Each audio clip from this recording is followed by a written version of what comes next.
Karlov of the Ghost Council versus Rishkar Peema Renegade. The client was going weird there, so I've already hit record and mulliganed a hand. I'm going to risk this one and hope that we manage to get into a black source. No, that's useless without black mana. We just need to get to black as soon as we possibly can.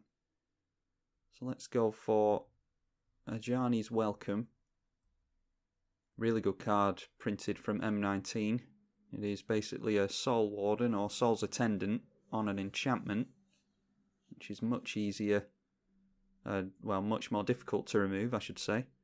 We get into a Scrubland, which is exactly what we need, so Karlov is going to become a 4/4 as soon as it enters, thanks to Ajani's Welcome. Because whenever we gain life, we put 2 +1/+1 counters on Karlov. Then we can pay Orzhov and remove 6 +1/+1 counters to exile a target creature. Our opponent is Rishkar Peema Renegade. When it enters the battlefield, put 2 +1/+1 counters on each of up to 2 target creatures, and each creature with a counter on it taps for green. Rogue's Passage might come in handy later on in the game. Our opponent's not going to block here, are they? And this is at the beginning of your upkeep.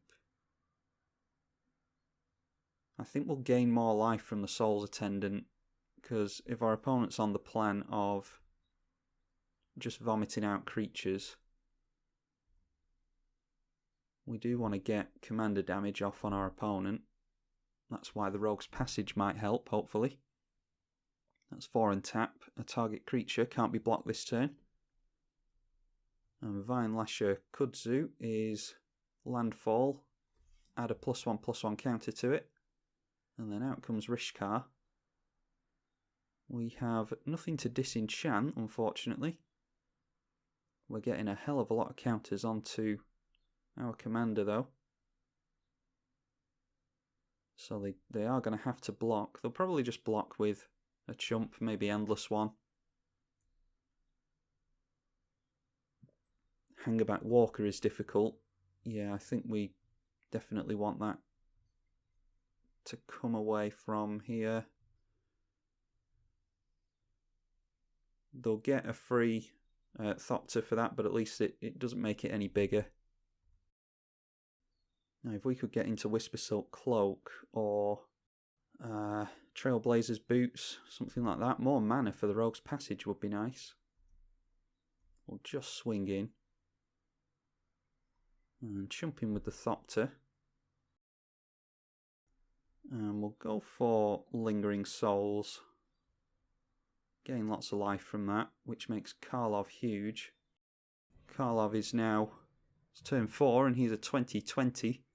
So we get commander damage off right away if we could make that unblockable. But they're just going for a massive... Okay, I was going to say the Genesis Wave or Green Sun Zenith. That is for 6. Yeah, that's for 6. Whatever they grab here, we can exile with Karlov at least. Unless it's got hexproof.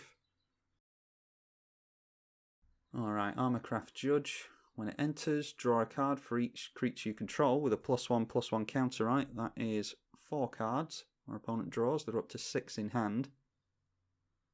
And they got into a land. Animation Module. I don't know what any of these cards do. Whenever one or more +1/+1 counters is put onto a permanent, you can pay generic mana for a Servo, a 1/1 token. 3 and tap. Choose a counter on a permanent.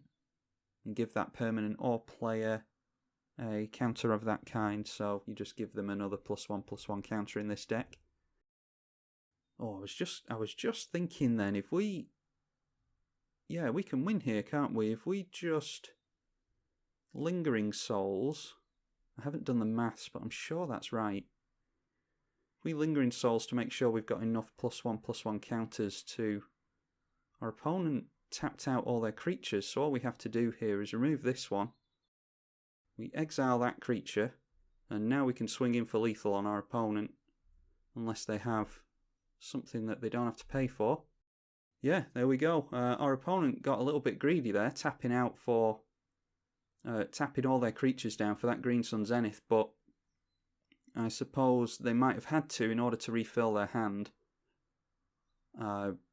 Yeah, we do have removal on legs here, so you have to be careful about that with Karlov. But anyway, that's Karlov of the Ghost Council. You must be sure to let me know if you like the look of this deck and you want to see more of it. We get some really good games going with Karlov, so I'd be more than happy to play more of it, but you can be the judge. Let me know. I'm Tribalkai on the EDH channel. Thank you for watching. Karlov of the Ghost Council versus Hapatra, Vizier of Poisons. A couple of lands in hand means that we can get into... Yeah, we can get into Karlov on turn 2, and then perhaps if we get into another land we can drop and equip Swiftfoot Boots. I think that's a good idea. Demonic Tutor on our first draw, so we'll just go in for the Godless Shrine.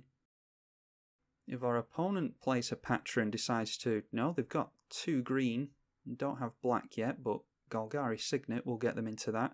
I was going to say I would trade them the Karlov for the Hapatra. But luckily, we don't need to worry about that yet. Also, we have a Path to Exile. Although Path to Exile isn't particularly good because it guarantees that they can get into Hapatra again. That will definitely put them on 4 mana. Might slow them down a bit though. We do want to keep Hapatra from swinging in at us. Whenever she deals combat damage to us, she puts a -1/-1 counter on a creature. And whenever a -1/-1 counter is put onto a creature, she gets a 1/1 Death Touching Snake. Alright, Tainted Field is good. We do have a swamp in play thanks to the Godless Shrine. So I think we're safe to go for... There's no life gain, is there? Yeah, we'll just go for Swiftfoot Boots. And then even if they do get some snakes out, we've got the Trailblazers Boots anyway, which we can equip. So I'm not going to offer up the trade here. Our opponent might swing in at us. But I think we're in a better position than they are currently. Especially if we can Spirit Mantle as well. We can...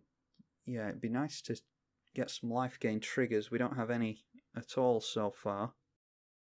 I don't know if I've been over Karlov actually. If I have, then I do apologise, but I've recorded a few in this session, so I can't remember. 2/2 for Orzhov. Whenever we gain life, we put 2 +1/+1 counters on him. And then, what is that? Orzhov, and remove 6 +1/+1 counters, exiles a target creature. Yeah, I think we still don't want to... Let's go in for Demonic Tutor, and we'll try and get some life gain going. Whereas the Ajani's Welcome will do. That's more difficult to remove for our opponent, and if they're going to be throwing out lots of snakes, then we are going to be getting out lots of counters with that. And then if we make Karlov huge, we can throw a Spirit Mantle on him and our opponent won't be able to block. This is an Aura. Gives our commander +1/+1 and protection from creatures. Guy's Cradle, not as good as it might be. Oh, Massacre Worm, that hurts. So, yeah, I think we definitely need another land. They can get themselves a counter on the Beastmaster Ascension. This thing needs 7 counters to give creatures +5/+5. And it gets a counter whenever our opponent swings in.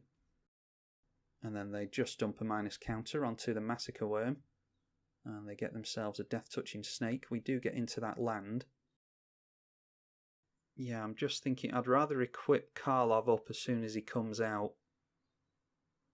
So I'm thinking we'll just get down the Trailblazers Boots now.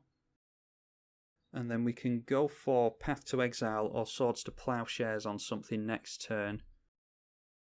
Maybe at the end of our opponent's turn. Because they can easily recast Hapatra, but I'd rather it had Summoning Sickness, so... Just to buy us a bit of extra time, I might let them swing in this turn and then kill it at the end of the turn then. Okay, so Shiro is definitely worth getting rid of because... Is Hapatra a snake? No, she's a human cleric. But Seshiro means that whenever a snake deals combat damage to a player, draw a card. That's not something that we want to. Also, it buffs the snakes as well. So I think we're going to use both of our pieces of removal here. And getting dangerously close to that Beastmaster Ascension. And then path on there says Seshiro. That means we take less damage, and it also means the snake doesn't draw our opponent a card. Going to take 6 damage here. I was just about to say a land would be really nice here, so that is good. That means we can go into Karlov and equip up those Swiftfoot boots. Hopefully our opponent doesn't have spot removal. We will gain life from Ajani's Welcome. That means that Karlov is bumped straight up to a 4-4. And then we get the Swiftfoot boots on there. And yeah, I think we can swing in. Might as well get some commander damage onto our opponent. I think it's just going to be a race here now that we've got the Trailblazer's boots out. These give the equipped creature non-basic land walk, and our opponent has 4 non-basic lands, so that's pretty much Karlov unblockable. That'll be 2 mana next turn. And then might go for Curse of the Forsaken. Whenever a creature attacks the enchanted player, its controller gains 1 life. We're obviously going to enchant the Hapatra player. Although Return to Dust would be nice. I think we might have to Return to Dust if Beastmaster Ascension remains a threat. And I have to think that's what their plan is. Alright, they get Impervious Great Worm. That is a 16/16 indestructible. Zuran Orb. Can we win with Zuran Orb? I don't think so, not yet.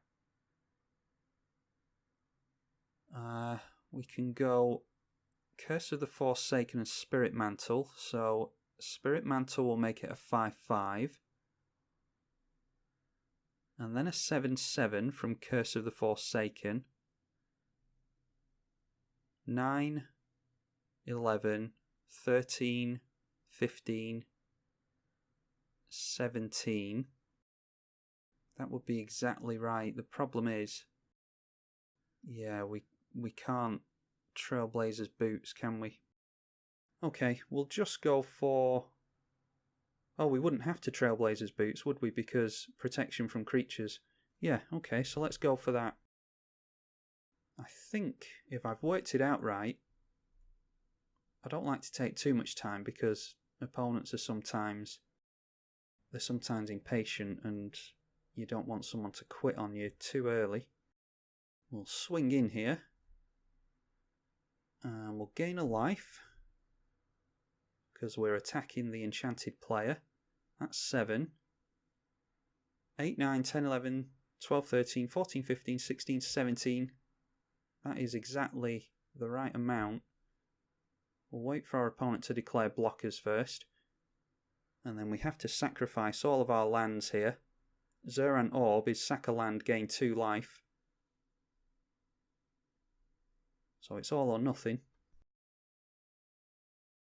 But there we go, we managed to get commander damage on our opponent. Had to sacrifice all our lands to do it, but that's the type of stuff you can do with Karlov of the Ghost Council. Very powerful commander, and it's seldom I ever see anyone running it, but I very much like playing with Karlov of the Ghost Council, so hopefully you all enjoyed it.